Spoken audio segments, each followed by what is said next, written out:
আজকে আমি আপনাদের সাথে ডালের বড়া বানানোর রেসিপিটা শেয়ার করব। হ্যালো এভরিওয়ান, আসসালামু আলাইকুম। আশা করি আপনারা ভালো আছেন এবং আপনাদের দোয়ায় আলহামদুলিল্লাহ এই তো ভালো আছি। এই তো ভালোভাবে ডাল বেটে নিলাম এবং একটি বাটিতে তুলে নিলাম।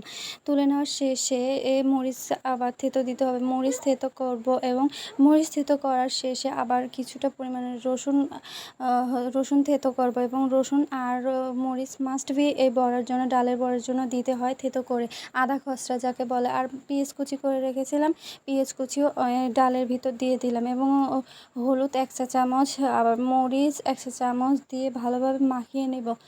মাখিয়ে নেওয়ার শেষে সুন্দরভাবে একটি কড়াইয়ে তেল দিয়ে দেব এবং তেলটুকু গরম হয়ে আসলে তখন আমরা বড়া বানানোর প্রসেস করে বড়া কড়াইয়ে দেব। এবং এর মাঝখানে আপনাদের একটি কথা বলতে চাই যে আমার ভিডিও যদি আপনাদের ভালো লাগে এবং একটি গঠনমূলক কমেন্ট এবং একটি ফলো দিয়ে পাশেই থাকবেন। আর গঠনমূলক যত কমেন্ট করবেন আপনাদের রিচ এঙ্গেজমেন্ট বাড়বে।